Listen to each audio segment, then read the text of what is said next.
Donc, ici dans la première épître de Jean au chapitre 3, nous voyons bien que si quelqu'un accepte péché, si quelqu'un pêche dans sa vie, celui-là ne peut pas dire qu'il est de Dieu. Donc celui qui pêche n'est pas de Dieu. C'est ça clairement que la parole est en train de nous dire. Celui qui pêche est du diable, car le diable pêche dès le commencement. Le Fils de Dieu a paru afin de détruire les œuvres du diable. Le Fils de Dieu, c'est Jésus-Christ. Lui, il est venu pour détruire les œuvres du diable. Prenons le livre de Genèse. Genèse, chapitre 3. Allons dans Genèse au chapitre 3, verset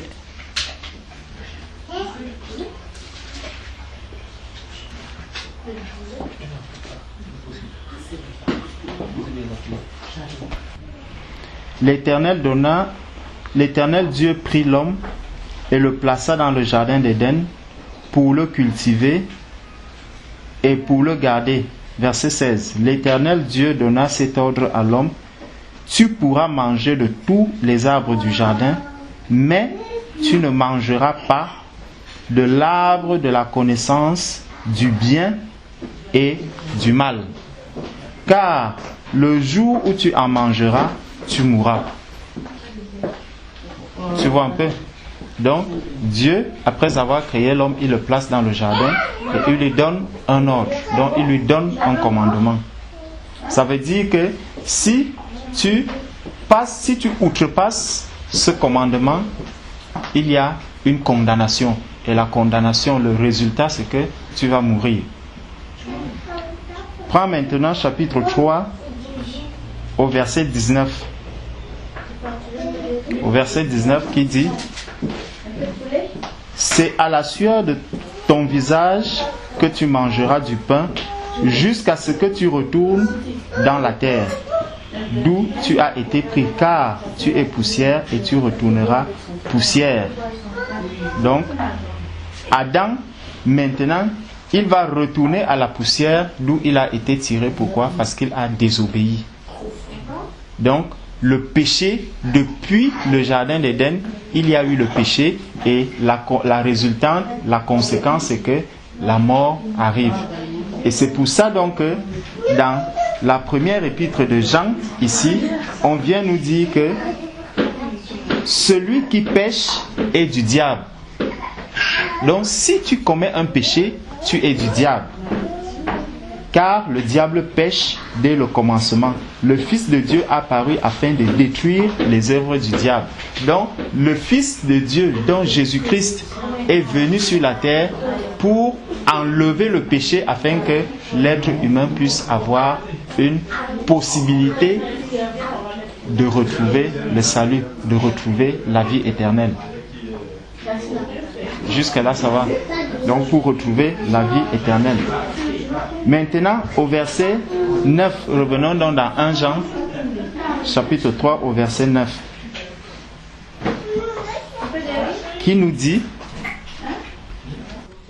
quiconque est né de Dieu ne pratique pas le péché, parce que la semence de Dieu demeure en lui. Quiconque est né de Dieu ne pratique pas le péché, parce que la semence de Dieu demeure en lui, et il ne peut pécher parce qu'il est né de Dieu. C'est par là que se font reconnaître les enfants de Dieu et les enfants du diable.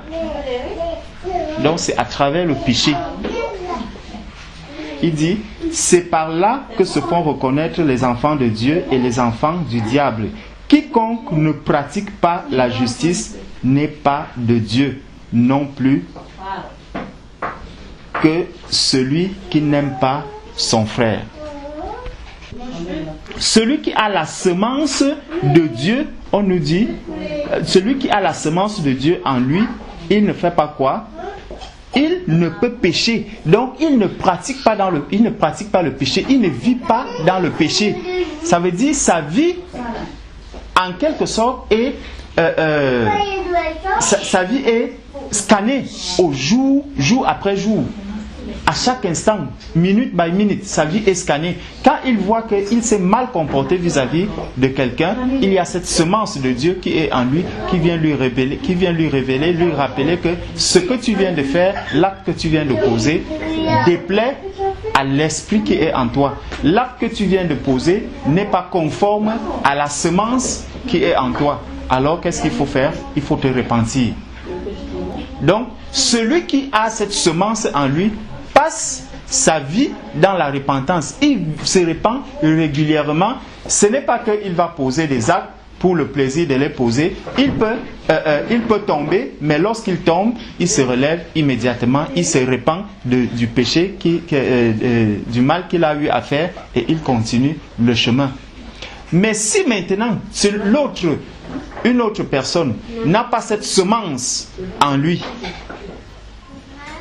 il va continuer sa marche, le péché ne va pas le déranger. Pour lui, il trouvera que la vie qu'il est en train de mener est une vie normale. Donc, même quand les choses ne vont pas dans sa vie, bon, pour lui, il va se dire, bon, c'est un accident qui est arrivé. Je suis tombé amoureux de telle personne, c'est normal, je suis encore une jeune fille, je peux aimer quelqu'un, c'est quelque chose de normal, mais tout ça révèle quelque chose en toi, c'est qu'il y a quelque chose qui te manque. Il y a une semence qui manque en toi. Cette semence, c'est la semence de Dieu. C'est par là que se font reconnaître les enfants de Dieu et les enfants du diable. Donc, celui qui est un enfant de Dieu, tu vas voir directement une distinction, une démarcation de celui qui est un enfant de Dieu lorsqu'il se retrouve dans un milieu où il y a des personnes. Tu verras naître la différence. Tu verras la différence entre leur façon de se comporter, leur façon de marcher, leur façon de vivre, leur façon de parler. Elle sera différente. Bon, si on continue, allons maintenant au chapitre 4. Dans 1 Jean chapitre 4, verset 6, qui dit, nous sommes de Dieu. Celui qui connaît Dieu, donc juste connaître, celui qui connaît Dieu nous écoute. Celui qui n'est pas de Dieu ne nous écoute pas. C'est par là que nous connaissons l'esprit de la vérité et l'esprit de l'erreur. C'est par là que nous connaissons l'esprit de la vérité et l'esprit de l'erreur. Donc, ce verset vient nous révéler quoi? Il vient nous révéler qu'il y a deux esprits qui sont dans le monde. Il y a un esprit de la vérité et il y a un esprit de l'erreur. On est d'accord? Il y a deux esprits, l'esprit de la vérité et l'esprit de l'erreur. Et il nous dit, il nous montre comment est-ce qu'on peut reconnaître l'esprit, celui qui a l'esprit de la vérité et celui qui est animé par l'esprit de l'erreur. Il dit, nous sommes de Dieu. Celui qui connaît Dieu nous écoute. Celui qui n'est pas de Dieu ne nous écoute pas. Nous ici, celui qui est en train de parler ici, c'est qui? C'est la parole de Dieu. En fait, ça c'est la parole de Dieu. Donc, Dieu est en train de faire comprendre à ceux qui lisent cette parole que celui qui écoute cette parole, et non seulement l'écoute, mais en plus, il la met en pratique. Regardons maintenant dans 1 Jean chapitre 2. Viens dans 1 Jean chapitre 2. Commençons au verset 1. 1 Jean chapitre 2 au verset 1. Qui nous dit? Non. Prenons même 1 Jean déjà. Chapitre 1 même. Commençons même au verset. Chapitre 1, commençons au verset 8. Tu vas voir quelque chose. Si nous disons que nous n'avons pas de péché, nous nous séduisons nous-mêmes. Et la vérité n'est point en nous. Si nous confessons nos péchés, il est fidèle et juste pour nous les pardonner. Donc, si j'ai commis un péché, je le confesse, il y a quelqu'un qui est juste et fidèle pour me les pardonner. Et pour nous purifier de toute iniquité. Si nous disons que nous n'avons pas de péché, nous le faisons menteur et sa parole n'est point en nous. Donc, si quelqu'un dit qu'il n'a pas de péché, ça veut dire que c'est quelqu'un qui va se dire « Je ne peux pas me repentir, je ne peux pas confesser des péchés et je n'ai rien à voir avec le péché. » Celui-là, il fait qu'il est menteur, il fait Dieu menteur. Il fait menteur celui qui a écrit cette parole.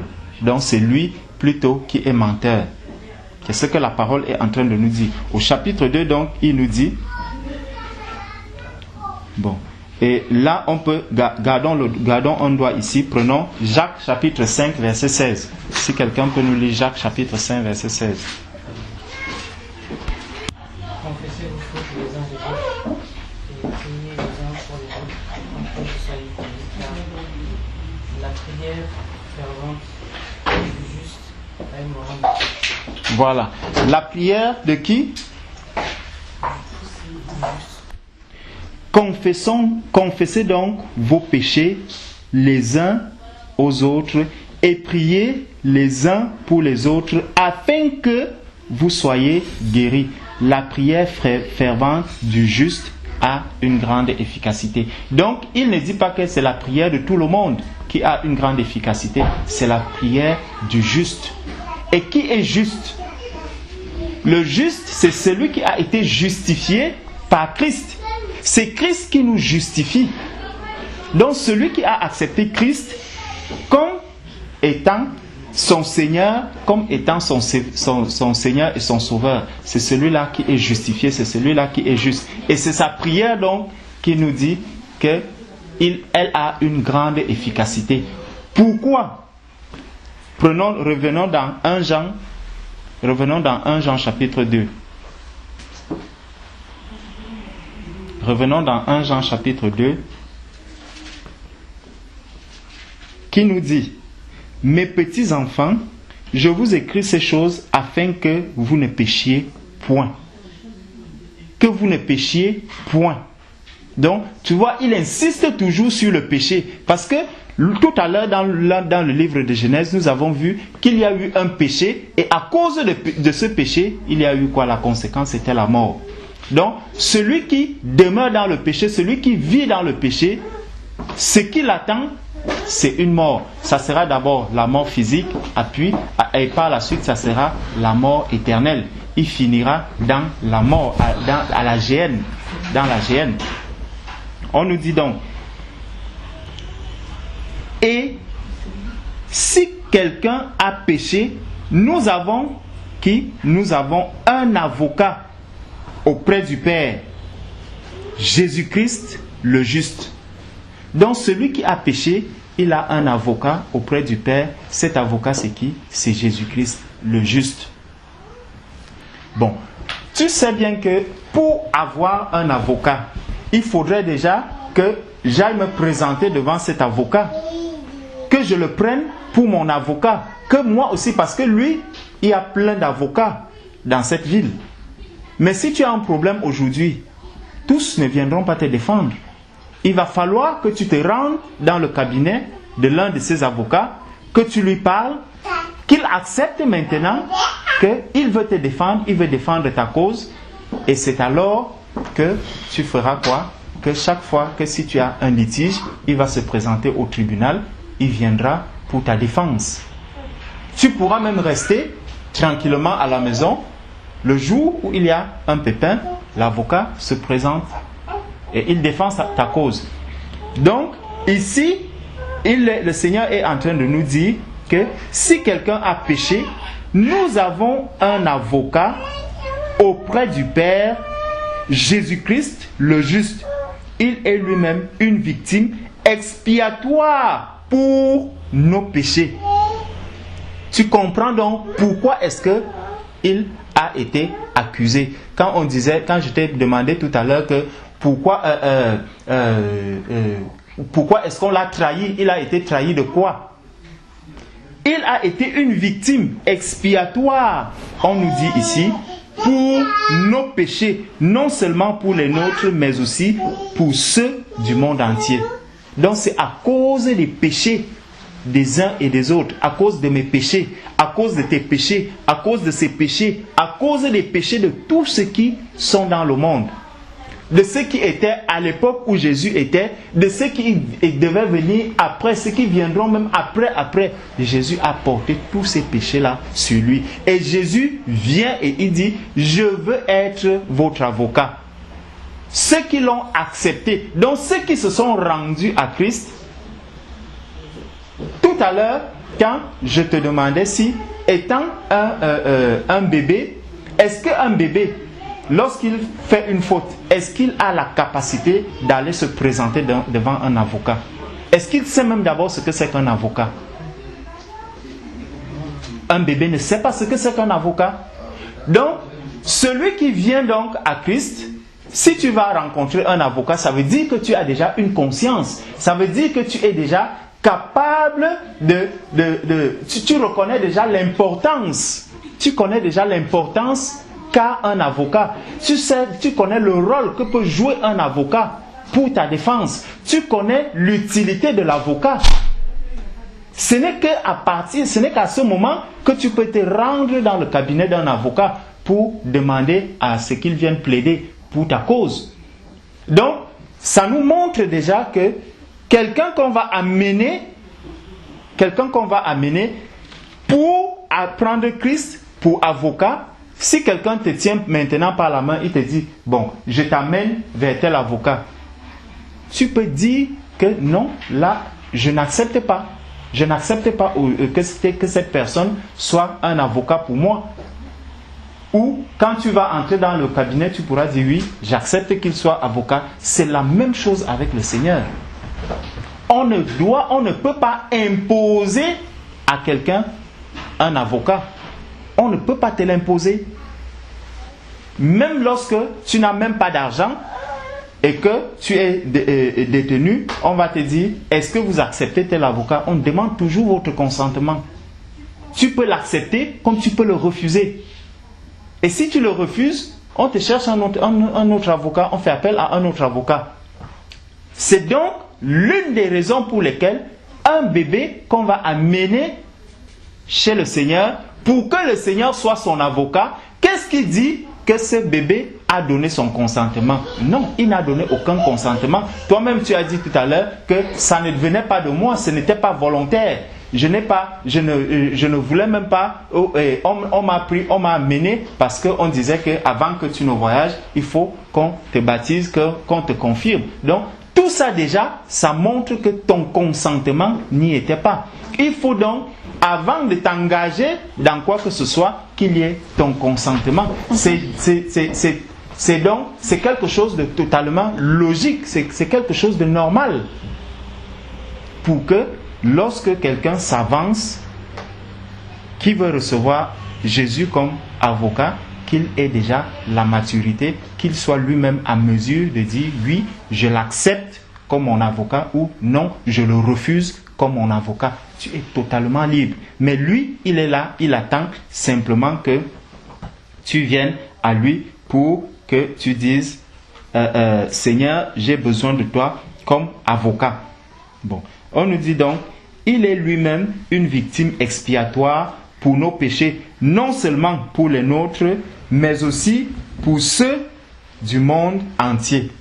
Verset 3. Si nous gardons ces commandements par là, nous savons que nous l'avons connu. Si nous gardons ces commandements par là, nous savons que nous l'avons connu. Autrement dit, si je ne garde pas les commandements, ça veut dire que je ne l'ai pas connu. N'est-ce pas? Donc, si je ne garde même pas les commandements qu'il y a ici à l'intérieur, ça veut dire que je n'ai jamais connu celui qui a donné ces commandements. Ça veut dire que lui et moi, nous n'avons rien en commun. C'est ce que ce verset est en train de nous dire. Si nous gardons ses commandements, par là nous savons que nous l'avons connu. Celui qui dit « je l'ai connu » et qui ne garde pas ses commandements est un menteur et la vérité n'est point en lui. Par là nous voyons deux choses. C'est que non seulement il y a beaucoup de personnes qui peuvent se dire qu'elles connaissent Dieu, qu'elles connaissent Jésus, mais en réalité ne sont que des menteurs. C'est d'abord ça qu'il est en train de nous dire. Pourquoi? Parce que quand tu vas demander à celui-là, est-ce que tu lis la parole? Il te dit non. Est-ce que tu connais Dieu? Oui, je connais Dieu. Première chose, tu es un menteur. Pourquoi? Parce que tu ne connais pas sa parole, donc tu ne peux pas le connaître. C'est d'abord ça qu'il est en train de nous dire ici. Que, je reprends, si nous gardons ses commandements, par là, nous savons que nous l'avons connu. Celui qui dit « je l'ai connu » et qui ne garde pas ses commandements est un menteur et la vérité n'est point en lui. Mais celui qui garde sa parole, l'amour de Dieu est véritablement parfait en lui. Par là, nous savons que nous sommes en lui. Celui qui dit qu'il demeure en lui doit marcher aussi comme il a marché lui-même. Donc, si quelqu'un ne connaît pas les commandements du Seigneur, si quelqu'un n'écoute pas la parole de Dieu, si quelqu'un ne lit pas la parole de Dieu, si quelqu'un ne médite pas la parole de Dieu, il ne peut pas dire qu'il connaît Dieu. Ça, c'est une première chose. Et celui qui ne connaît pas Dieu, qui ne lit pas cette parole, mais qui accepte, qui dit que je connais Dieu, la parole de Dieu nous dit ici clairement que c'est un menteur. Et les menteurs font quoi? Les menteurs n'hériteront pas le royaume des cieux. Les menteurs n'hériteront pas le royaume des cieux. Donc il fait quoi? Il est dans la séduction. Il se séduit lui-même. Il veut se donner une bonne conscience. Il veut se plaire dans une situation qui n'est pas la sienne. C'est comme si quelqu'un se lève un matin, il met l'alliance au doigt. Et chaque fois qu'il voit des personnes passer, il commence à mettre son doigt, sa main comme ça, il balade sa main, pour qu'on voit que celui-ci est marié, alors qu'en réalité tu ne l'es pas. C'est exactement la même chose.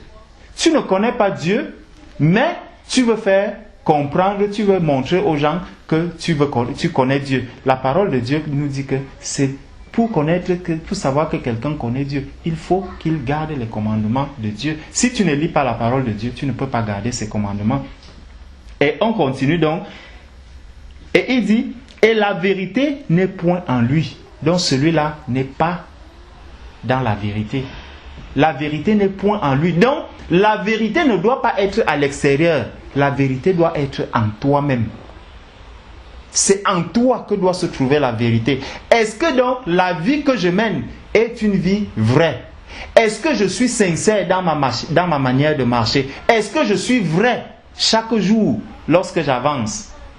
Quand je suis avec mes camarades, quand je suis avec mes collègues, quand je suis dans la rue, est-ce que je suis vrai? Est-ce que je reflète vraiment ce que je suis? Si je ne reflète pas ce que je suis, celui qui n'est pas ce qu'il est n'est autre chose qu'un menteur.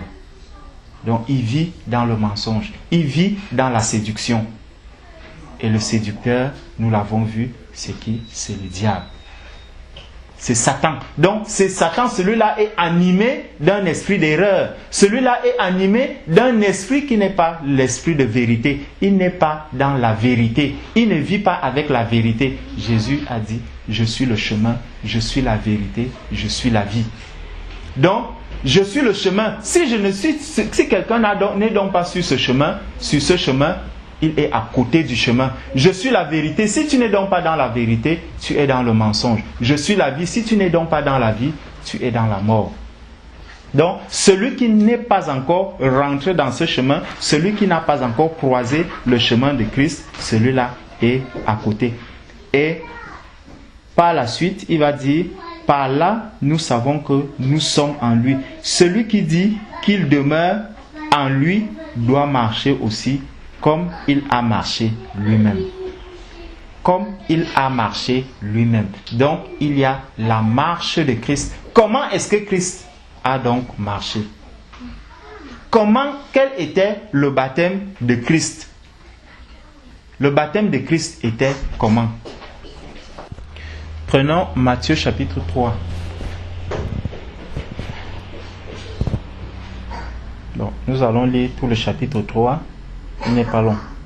En ce temps-là, parut Jean-Baptiste, prêchant dans le désert de Judée, il disait, « Repentez-vous, car le royaume des cieux est proche. » Jean-Baptiste dit quoi? Il dit, « Repentez-vous, car le royaume des cieux est proche. » Donc, tu vois un peu comment il commence. Ça, ce n'est pas encore Jésus, c'est Jean-Baptiste. Il dit, « Repentez-vous, car le royaume des cieux est proche. » Jean est celui qui avait été annoncé par Ésaïe le prophète lorsqu'il dit « C'est ici la voix de celui qui crie dans le désert. Préparez le chemin du Seigneur, aplanissez ses sentiers. » Jean avait un vêtement de poil de chameau et une ceinture de cuir autour des reins. Il se nourrissait de sauterelles et de miel sauvage. Bon, je te fais grâce. Commençons au verset 7. Mais voyant venir à son baptême beaucoup de pharisiens et de sadducéens,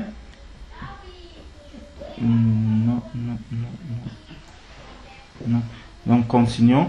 Il dit, il se nourrissait de sauterelles et de miel sauvage. Les habitants de Jérusalem, de toute la Judée et de tout le pays des environs du Jourdain se rendaient auprès de lui et confessant leurs péchés, ils se faisaient baptiser par lui dans le fleuve Jourdain. Donc Jean était en train de baptiser des gens. On dit dans le fleuve Jourdain. Ce n'était pas à côté du fleuve, c'était dans le fleuve Jourdain. Mais voyant venir à son baptême beaucoup de pharisiens et de sadducéens, il leur dit, race de vipères, qui vous a appris à fuir la colère à venir? Race de vipères, qui vous a appris à fuir la colère à venir? Regardez bien, c'est des personnes qui viennent parce qu'ils ont entendu que Jean était en train de baptiser des gens dans le Jourdain. Et ces personnes arrivent. Et c'est là où Jean leur dit, race de vipères, qui vous a appris à fuir la colère à venir? Produisez donc les fruits dignes de la repentance et ne prétendez pas dire en vous-même, nous avons Abraham pour père. C'est des personnes qui viennent chercher le baptême. Mais Jean regarde où il voit l'état de leur cœur. Et en regardant l'état de leur cœur, il leur dit quoi? Il leur dit, race de vipères. Race de vipères, qui vous a appris à fuir la colère à venir? Donc, celui qui n'est pas dont le cœur n'est pas disposé vraiment à recevoir le baptême, mais qui vient parce qu'il voit les autres faire. Comme justement, on va prendre quelqu'un dans la rue, on lui dit, bon, voilà, il y a des baptêmes qui sont en train de faire. Ceux qui vont se baptiser là, c'est des personnes qui vont être sauvées. Quelqu'un aussi court là, il vient, il entre dans les eaux du baptême, il ressort. Celui-là, on va lui dire, race de vipères, qui t'a appris à fuir la colère à venir? Tu ne sais même pas dans quoi est-ce que tu es en train de t'engager, mais tu dis que je vais me faire baptiser. Je vais prendre le baptême.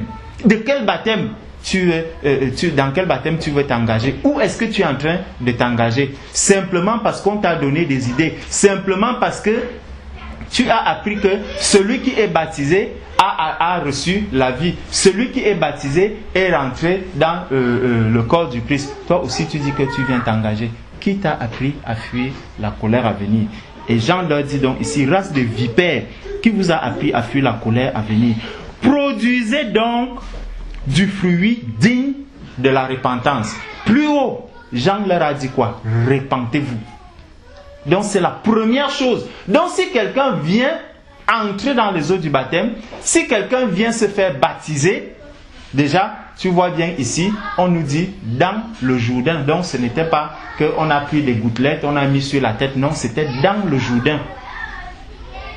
Et dans 1 Jean où nous étions en train de lire tout à l'heure, peut-être il faut que je relise encore cette partie pour savoir pourquoi on s'est retrouvé là. Il nous était dit, celui qui dit qu'il demeure en lui doit marcher aussi comme il a marché lui-même. Donc comme Christ a marché, c'est pour cela que nous sommes tombés ici, dans le livre de Matthieu. Donc pour voir comment est-ce que Jésus a marché. Regarde donc, celui qui va conduire Jésus dans les eaux du baptême, le langage qu'il tient.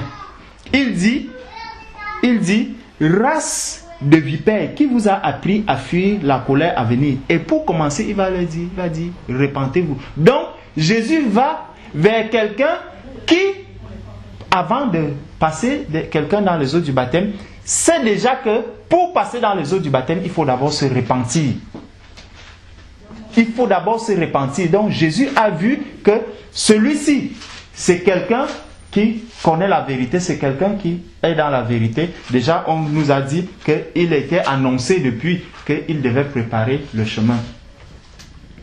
Donc, produisez donc du fruit digne de la repentance. Donc, il y a un fruit qu'on attend de celui qui est baptisé, de celui qui est né de nouveau. C'est ça dont l'expression que j'utilisais, naître de nouveau. Celui qui est né de nouveau, il a donc déjà un fruit qu'on attend voir. Donc, si quelque chose arrive à pousser, il faut qu'on voit des fruits, il faut qu'on voit la différence, qu'on voit une nouvelle manière de vivre. C'est ça qu'on va appeler les fruits dignes de la repentance. On peut voir, ça c'est les fruits de l'esprit dans le livre de Galates, mais pour le moment, on n'en est pas là.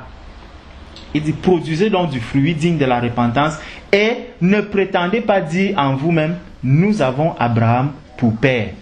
Donc tu vois, ils ne savent même pas qui est exactement leur père. Comme toi aussi, tu ne savais même pas exactement vers qui est-ce que tu allais. On t'a conduit dans un milieu, on t'a conduit dans un endroit où la grand-mère qui allait là-bas, la grand-mère qui est ancienne d'église dans ce milieu, mais est-ce que même déjà tout cela est vrai?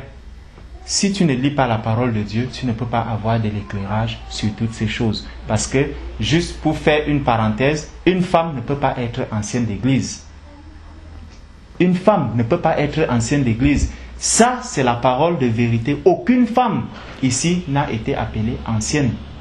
Donc, ça aussi, c'est juste une parenthèse. Ce n'est juste qu'une parenthèse. Le jour où tu voudras, on pourra t'en parler. On pourra rentrer vraiment en profondeur dans les éclaircies à la lumière de la parole de Dieu. Bon.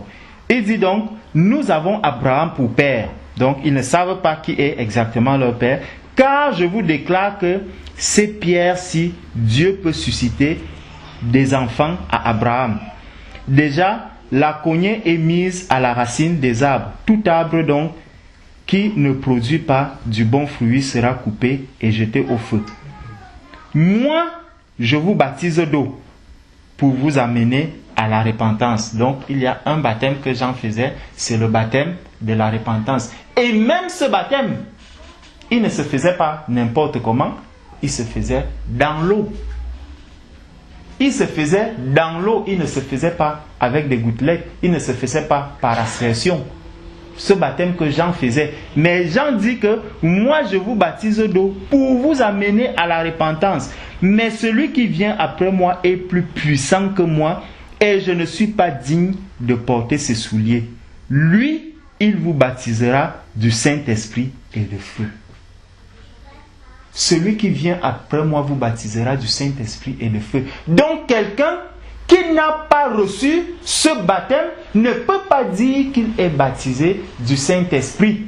Celui qui n'est pas dans ce chemin, parce que on peut aussi voir des cas comme dans le cas de Corneille, où des personnes n'étaient pas encore baptisées, mais qui ont reçu le Saint-Esprit. Mais immédiatement, ces personnes sont passées dans les eaux du baptême. Mais quelqu'un qui est baptisé du Saint-Esprit aujourd'hui, qui va me dire qu'il est baptisé du Saint-Esprit aujourd'hui, qui passe 10 années sans passer dans les eaux du baptême, je vais lui dire que tu n'as pas le Saint-Esprit. Parce que le Saint-Esprit ne peut pas contredire la parole de Dieu. Le Saint-Esprit, celui qui a l'Esprit de Dieu en lui, qui est baptisé du Saint-Esprit, n'aura que la soif de passer dans les eaux du baptême. Il n'aura que la soif de naître véritablement de nouveau, de suivre le chemin que Jésus a suivi. Et c'est pour cela que chez Corneille, il n'y a eu aucune résistance. Tous sont passés dans les eaux du baptême. Pourquoi? Parce qu'ils avaient déjà l'Esprit de Dieu en eux. L'Esprit de Dieu les a montré que oui, ça c'est la vérité, et immédiatement, ils sont entrés dans les eaux du baptême. Donc, dit, lui, il vous baptisera du Saint-Esprit et de feu. Il a son vent à la main, il nettoiera son air et il amassera son blé dans le grenier. Verset 13. Alors Jésus vint de la Galilée au Jourdain vers Jean pour être baptisé par lui. Mais Jean s'y opposait en disant: c'est moi qui ai besoin d'être baptisé par toi, et tu viens à moi. Pourquoi Jésus va se baptiser? Jésus ne va pas se baptiser en commençant par la repentance, parce que dire que quelqu'un va se repentir, ça veut dire qu'il a eu à pécher. Jésus qui n'a pas péché, il vient montrer quoi? Il vient montrer le chemin aux disciples. Il vient montrer le chemin que tout disciple doit suivre. Un disciple accompli, il doit suivre ce chemin. Et c'est ce chemin que Jésus va suivre. C'est pour ça que quand nous avons lu tout à l'heure, nous avons vu que celui qui a reçu l'Esprit de la vérité, celui qui a reçu Christ en lui, celui qui peut dire qu'il est déjà un enfant de Dieu, ne peut que marcher sur le chemin de Christ. Il ne peut que accepter le chemin que Christ aussi a emprunté. Donc, si tu vois quelqu'un qui vit dans ce monde, qui te dit « je connais Dieu, je connais Jésus », pose-lui bien les questions que nous avons. Est-ce que tu lis la Bible? Est-ce que tu es baptisé? Si quelqu'un te dit non, je ne lis pas la Bible, je ne lis pas la parole de Dieu, immédiatement tu as vu ce qu'il nous était déjà dit là-haut, que celui qui n'a pas le commandement du Seigneur ne peut pas dire qu'il connaît déjà Dieu. C'est un menteur. Forcément, tu sais déjà que celui-ci, s'il meurt aujourd'hui, c'est dangereux pour lui. C'est dangereux. Donc, Jésus vient donc vers Jean et il dit à Jean que Jean s'oppose en disant: c'est moi qui ai besoin d'être baptisé par toi et tu viens à moi. Jésus lui répondit: laisse faire maintenant, car il est convenable que nous accomplissions ainsi tout ce qui est juste. Donc, c'est juste. Jésus dit: nous devons accomplir tout ce qui est juste. Donc c'est juste que je passe dans ces eaux du baptême. Pourquoi c'est juste? Parce que je suis venu montrer le chemin, et c'est parce que c'est le chemin que toute personne qui veut être justifiée par moi doit emprunter. Si quelqu'un n'emprunte pas ce chemin, il n'est pas justifié par moi. C'est ce que Christ est en train de lui dire ici. Il faut que nous accomplissions ainsi tout ce qui est juste. Toute la justice de Dieu doit être accomplie. Donc, si quelqu'un te dit que tu peux recevoir le baptême par aspersion, tu peux recevoir le baptême par des gouttelettes, dis à cette personne que non, la parole de Dieu me dit que la justice de Dieu demande que le baptême se fasse comme celui que Jésus a fait. C'est le baptême par immersion. C'est ça le chemin que Christ est venu montrer. C'est ça la justice. Et tu as compris bien plus longtemps avant, on a dit qu'il y a deux esprits. Il y a l'esprit de vérité et il y a l'esprit de l'erreur. Donc l'esprit de l'erreur va t'amener à refuser cette justice. L'esprit de l'erreur va t'amener à contester la justice. La justice de Dieu, il n'y a que l'esprit de vérité qui peut t'amener à accepter cette justice. Celui qui n'a pas l'esprit de vérité va commencer à te donner des arguments, à te dire que non, ce n'est qu'un symbole. Non, ce n'est pas qu'un symbole. Jésus, on nous dit bien, il est parti d'où? Il est parti de la Galilée, c'est ce qu'on nous dit. On nous dit, alors Jésus vint de la Galilée au Jourdain. En Galilée, il pouvait bien trouver quelqu'un qui allait prendre de l'eau, lui asperger ça sur la tête et partir. Non, il va là où il y a quelqu'un qui est fait pour passer les autres dans les eaux du baptême. Donc ce n'est même pas n'importe qui doit te passer dans les eaux du baptême. Ce n'est pas n'importe qui doit te passer dans les eaux du baptême. Jean-Baptiste avait eu le quitus, il avait eu l'autorisation du Seigneur de passer Jésus dans les eaux du baptême. Et c'est pour ça que Jésus vient à Jean-Baptiste pour lui dire, c'est toi qui dois me passer dans les eaux du baptême. Amen. C'est ça. Aujourd'hui, ce n'est pas tout le monde qui doit te prendre et te dire je vais te baptiser. Non. Pour que quelqu'un te baptise, il faudrait que l'esprit de vérité soit en cette personne. Que cette personne ait accepté Jésus comme Seigneur et Sauveur. Et qu'elle ait dit oui, j'accepte Christ aujourd'hui et je veux marcher selon la justice de Dieu. Un frère qui a accepté la parole de Dieu, il va te prendre, il va te passer dans les eaux du baptême parce qu'il a reçu le quitus du Seigneur. Si une sœur arrive, elle te dit, je suis pasteur, je vais te passer dans les eaux du baptême, refuse. La femme n'a pas cette autorité. Elle n'a pas cette autorité de te passer dans les eaux du baptême. Et si quelqu'un vient te prêcher un tel message, dis-lui que il y a l'esprit. Quel est l'esprit qui est en train de t'animer lorsque tu me tiens cette parole? Pourquoi Jésus n'est-il pas allé chercher même Marie? Pourquoi Jésus n'est-il pas allé prendre même Joseph?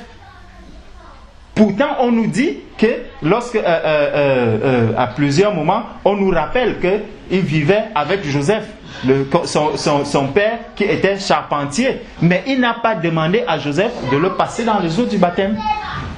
Il est allé vers Jean-Baptiste. Il pouvait aussi dire à Marie, parce qu'on nous dit que le Saint-Esprit, l'ange est venu dire à Marie que tu porteras cet enfant. C'était une grâce. C'est une grâce que Marie a eue. Une grâce particulière. Donc, Marie, s'il y avait quelqu'un qui pouvait même passer aussi Jésus dans les eaux du baptême, ça pouvait être Marie. Mais Jésus n'a pas accepté que Marie le fasse. Il est allé chercher Jean-Baptiste, qui avait le quitus, qui avait l'autorisation du Seigneur. Donc, n'accepte pas que tout le monde, que n'importe qui te passe dans les eaux du baptême. C'est l'esprit de l'erreur qui est en train d'animer cette personne. Et puis, on continue. Il dit, quand Jésus lui a dit, car il est convenable que nous accomplissions ainsi tout ce qui est juste. Et Jean ne lui résista plus. Parce que lorsque Jean a compris qu'il faut accomplir ce qui est juste, Jean a dit, voilà, je ne peux pas refuser ce qui est juste. Je ne peux pas refuser d'accomplir la justice de Dieu. Dès que Jésus eut été baptisé, il sortit de l'eau, et voici, les cieux s'ouvrirent. Et voici les cieux s'ouvrirent. Quand on nous mentionne cette précision ici, en réalité, ça nous montre, Jésus a d'abord dit quoi? Il a d'abord dit, il faut que nous accomplissions tout ce qui est juste. Et maintenant, on vient nous préciser que dès qu'il est sorti des eaux du baptême, les cieux se sont ouverts. Il est venu montrer le chemin.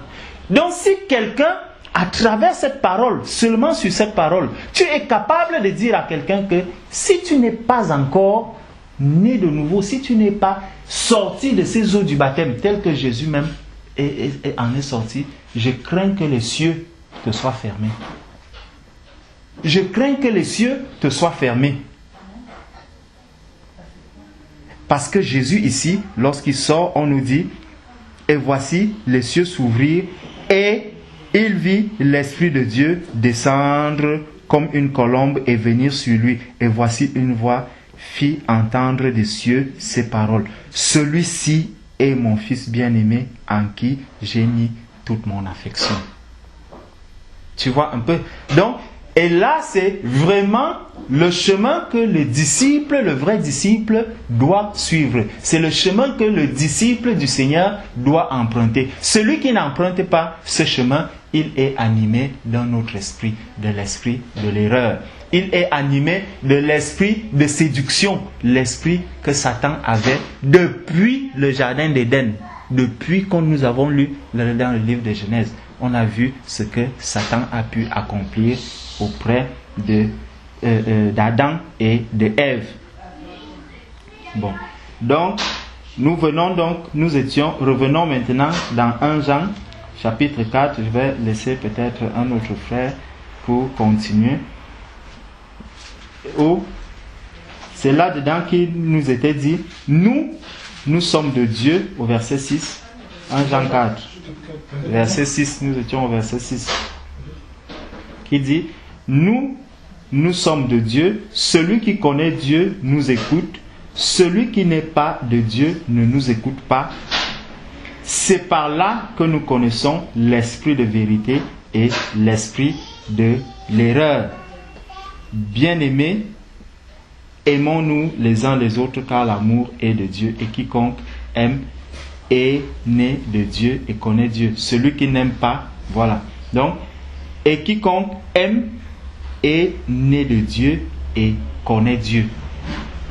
Donc, si tu connais Dieu, forcément, l'amour des âmes va s'installer en toi. L'amour des âmes qui sont perdues, l'amour des personnes qui sont autour de toi, cet amour va commencer à jaillir en toi. Quand tu verras des personnes autour de toi vivre d'une certaine manière, ça va commencer à te faire mal.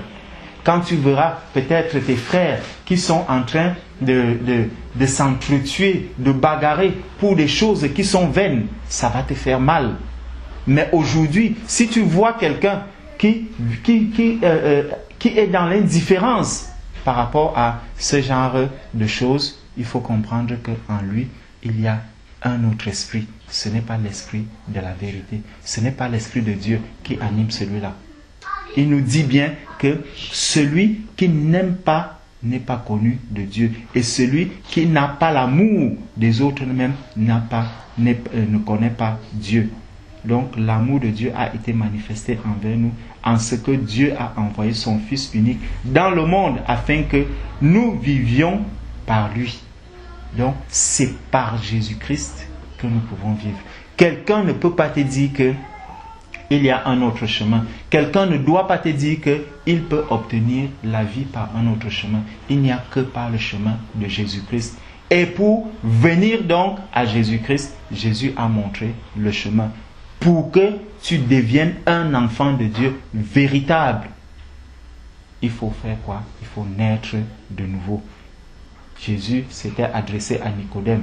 Nicodème était venu le voir. C'est là où je vais m'arrêter en lui disant, Seigneur, comment est-ce que je peux faire pour entrer dans le royaume de Dieu? Lui, il voulait entrer. Mais Jésus lui a dit que juste pour voir, même pas entrer. Donc, avant même d'entrer, il faut d'abord être sûr que tu peux le voir. Celui qui, pour voir le royaume des cieux, Jésus va lui dire, il faut que tu naisses d'eau et d'esprit. Si tu ne nais pas d'eau et d'esprit, tu ne peux voir le royaume des cieux. Et la parole de Dieu encore va nous dire que ceux qui sont nés de Dieu sont assis dans les lieux célestes. Amen. Ils sont assis dans les lieux célestes. Donc, nous pouvons être là ensemble, ma sœur, mais nous, sache que nous qui avons accepté Christ comme Seigneur et Sauveur, nous sommes assis dans les lieux célestes. Nous sommes sur des mêmes bancs, mais notre esprit n'est pas de ce monde. Nous sommes assis ailleurs.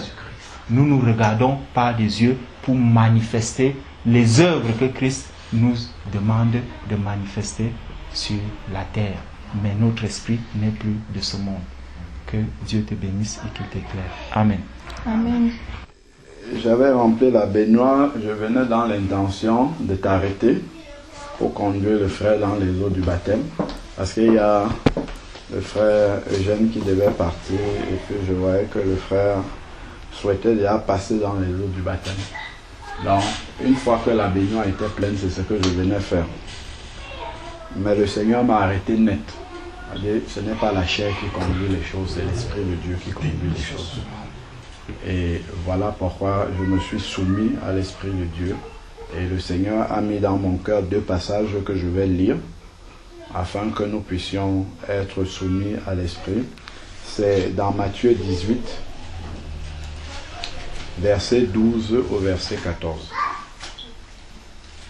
Matthieu chapitre 18, verset 12 au verset 14. Matthieu chapitre 18, verset 12 au verset 14. Il est dit, qu'en pensez-vous, si un homme a 100 brebis et que l'une d'elles s'égare, ne laisse-t-il pas les 99 autres sur les montagnes pour aller chercher celle qui s'est égarée? C'est une question. Et s'il parvient à la retrouver, en vérité, je vous le dis, il s'en réjouit plus que pour les 99 qui ne se sont pas égarés. De même, ce n'est pas la volonté du Père qui est dans les cieux qu'il se perde un seul petit. Ce n'est pas la volonté du Père. Si nous sommes déjà sauvés, c'est d'un plus grand prix pour le Seigneur de s'arrêter d'abord pour une brebis, parce que le prix d'une âme pour le Seigneur est tellement cher que même s'il fallait revenir 17 fois pour le baptême et qu'on devait même le remettre pour une seule âme, c'est ça qu'on devrait faire. C'est la volonté du Père, c'est ce qu'il dit ici. Amen. De même, ce n'est pas la volonté du Père qui est dans les cieux que un seul se perd. Parce que je peux venir dans la chair, parce que je suis contraint par... Voilà, il y a des contraintes logistiques, de temps, arrêter quelque chose que l'Esprit de Dieu est en train de conduire. Et quand on va reprendre tout à l'heure, ça ne sera plus dans le fil de l'Esprit. Ça sera déjà autre chose, ça sera passé à autre chose. Le cœur ne sera peut-être plus disposé. La personne même qui enseigne ne sera peut-être plus dans le fil. Voilà pourquoi on doit se soumettre à l'Esprit de Dieu. Et il y a Acte 8 aussi, que le Seigneur a mis sur mon cœur, toujours dans le même sens. Acte 8, à partir du verset 5. Il nous est dit que Philippe descendit dans une ville de Samarie et y prêcha Christ.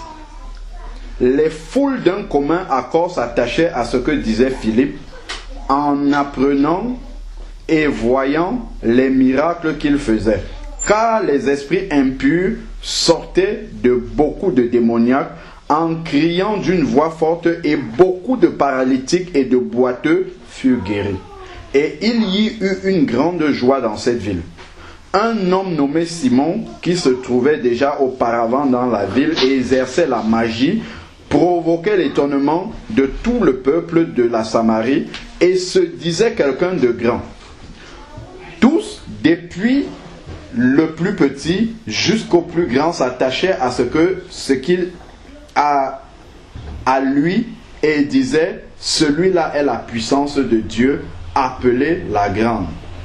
S'il attachait à lui, il s'attachait à lui parce qu'il les avait longtemps étonnés par des procédés magiques. Mais quand il eut cru en Philippe, il leur annonçait la bonne nouvelle, du royaume de Dieu et du nom de Jésus.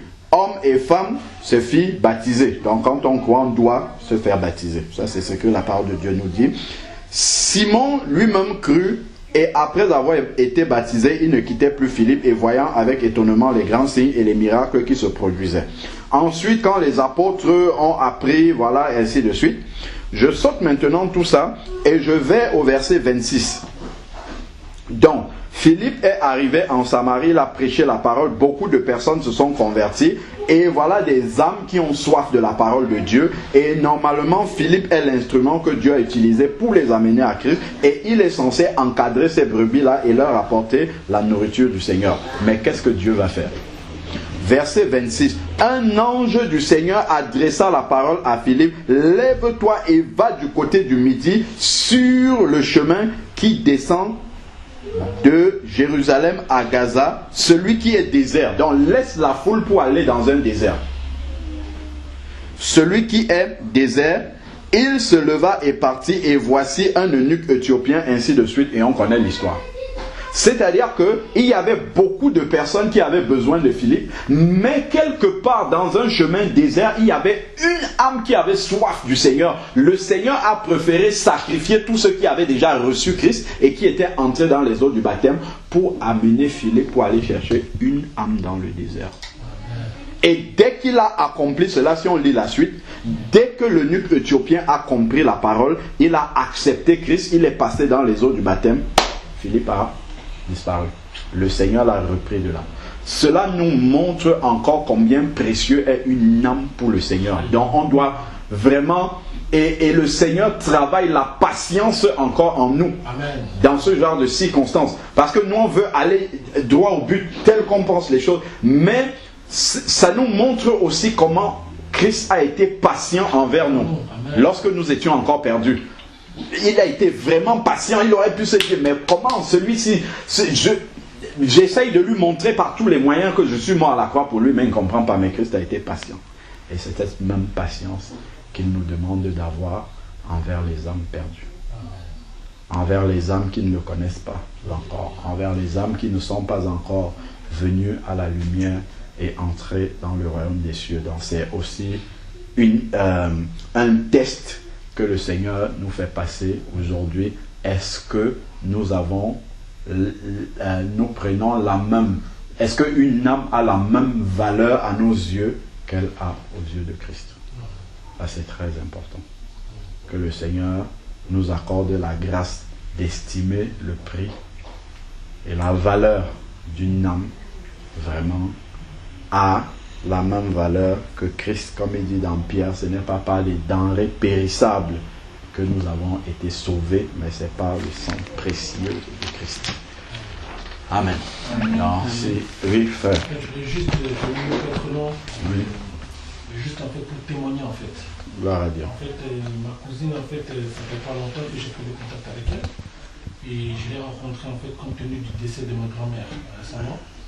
Et en fait, donc lorsqu'elle m'a vu, en fait, je ne sais même pas trop pourquoi, en fait, elle s'est confiée en moi et tous les problèmes qu'elle avait. Et puis moi, je lui ai fait comprendre que c'est Jésus la solution. Amen. Et depuis, en fait, on parle au téléphone et on désirait se voir. Mais aujourd'hui, moi hier par exemple, aujourd'hui j'avais pris quoi? Aujourd'hui j'ai demandé 20 euros à Eugène parce que je voulais aller manger avec elle normalement. Mais moi je ne savais même pas qu'on devait venir ici le matin. Donc moi quand je sortais de chez Manuel, en fait je ne savais pas qu'on devait venir ici. Vous voyez ce que je veux dire? Et puis moi je suis sorti pour en fait aller en fait justement pour l'attendre et pour aller prendre mon PC déjà à la maison parce que je voulais qu'après l'avoir vu, parce qu'à 18 ans on devait se séparer, elle va aller en fait pour se coiffer, moi je devais aller continuer à réviser et tout, mais en fait finalement tu nous envoies un message sur le chemin et là on change notre itinéraire pour venir ici et elle aussi finalement en fait comme par hasard elle aussi avait des grèves et puis après du coup elle nous suit jusqu'à ce qu'elle vienne ici en bas. Donc c'est pour vous dire en fait que en vérité, moi dans mon cœur et dans mon esprit, le message qui est descendu dans le frère, en fait, et la teneur du message et même la vie qui était déployée, tout ça c'est le Seigneur. Amen. C'est vraiment la conduite de l'esprit. Je sais vraiment que c'est vraiment la conduite de l'esprit. Gloire à Dieu. Et c'est vraiment encore pour en fait soutenir en fait bien-aimé ce que tu disais, que vraiment on doit vraiment être attentif en fait à l'esprit. Alléluia. Parce que véritablement, si même ma cousine elle est consciente de ce qui s'est passé, en fait, du message qui était donné, par rapport à ce qu'elle aimait vivre, en fait, elle saura que vraiment ça, c'est un témoignage encore du Dieu véritable. Amen. À cause de l'amour qu'il a pour elle. Amen. Véritablement. Amen. Et moi, je bénis vraiment le Seigneur Jésus-Christ pour ce qu'il fait. Amen. Amen. Donc, voilà un peu le témoignage que je voulais donner. Gloire au Seigneur. Amen.